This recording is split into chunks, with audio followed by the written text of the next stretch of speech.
আমরা এখন আমাদের প্রজেক্টে কাস্টমাইজ যে বাটনগুলো সেই বাটনগুলো আমরা একটু ইউজ করব।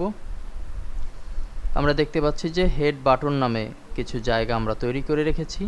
এখন এখানে বাটনের ব্যবহার করব, সেজন্য আমাদের সিএসএস কোডিং দরকার হবে। আমরা ইন্টারনালি দেখেছি যে বাটনের কোডিংটি কি হয়, আমরা সেই বাটনটিকেই ব্যবহার করব। আমরা আমাদের সোর্স ফোল্ডার থেকে নিয়ে নিচ্ছি একটি কোডিং। এখানে বাটনের জন্য কোডিং করা হয়েছে। কপি করে আমরা হেড বাটনের নিচেই পেস্ট করব। পেস্ট করলাম। এখানে UL dot menu, UL dot menu লাই, ইউএল ডট মেনু লাই, এ লিঙ্ক, ইউএল মেনু লাই, এ ভিজিটেড, এই নামে বেশ কোডিংগুলো করা হয়েছে। আপনারা আপনাদের সোর্স ফোল্ডারেও এই একই জিনিস দেখতে পারবেন।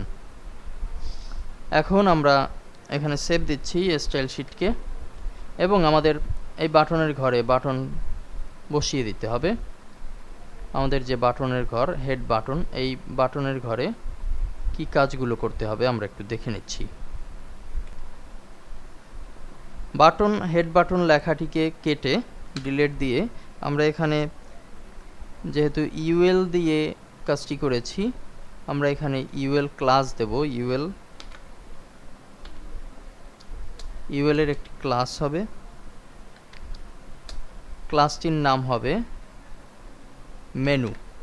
আমরা এখানে স্টাইল শিটে মেনু নামে ক্লাস তৈরি করেছি মূলত, এই কারণেই আমরা যে ক্লাসটি পাবো সেই ক্লাসটি হবে মেনু এবং এই মেনু শেষ, ইউএল শেষ, এই দুই ইউএল এর মাঝে আমাদেরকে দিতে হবে লাই। আমরা একটু নোটপ্যাড থেকে সহজেই নিয়ে নিচ্ছি। এই বিষয়টি যেহেতু আপনারা টেমপ্লেটটি হাতে পাবেন, আপনারা সব কোডিংগুলো দেখতে পারবেন ইন্ডেক্সের ভিতরে। আমরা লাই অর্থাৎ যে নামগুলো আমরা ডিসপ্লে করেছিলাম আমাদের স্যাম্পলে, এখানে হোম, অ্যাবাউট, প্রোডাক্ট, সাপোর্ট ইত্যাদি, আমরা এই লাইগুলোকে কপি করে নিচ্ছি। কপি করে এই দুই ইউএল এর মাঝখানে দিয়ে দিচ্ছি এবং যদি আমরা সেভ দেই, এখানে কিন্তু রেফারেন্স হিসেবে অর্থাৎ অ্যাবাউটে ক্লিক করলে কোথায় যাবে সেই বিষয়টি এখানে উজ্জ্বল রাখা হয়েছে এবং লাই প্রত্যেকটি বিষয়েই কিন্তু উজ্জ্বল অবস্থায় আছে লিঙ্কটি।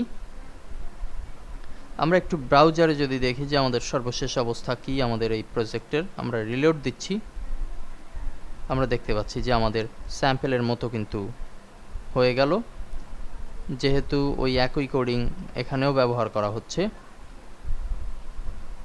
এখানে আমরা যদি চাই যে আমাদের একটি বাটন বৃদ্ধি করতে হবে, আমরা স্যাম্পল নামে একটি বাটন বৃদ্ধি করব। আমরা এই লাই থেকে শুরু করে লাই থেকে শেষ কপি করছি এবং এই লাইয়ের নিচে দিয়ে দিচ্ছি পেস্ট।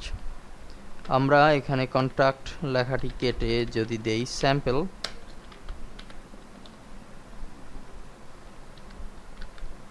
এবং সেভ দিয়ে যদি ব্রাউজারে একটু রিলোড দেই,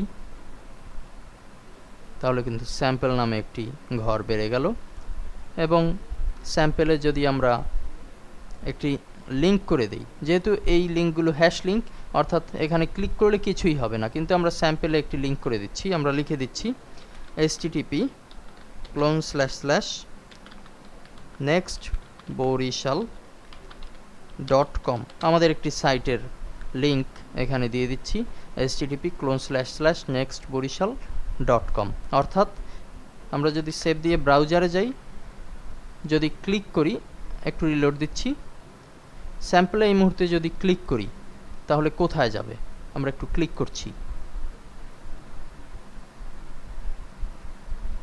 তাহলে কিন্তু আমাদের এই সাইট যেটি nextborishal.com, এই সাইটে কিন্তু চলে আসলো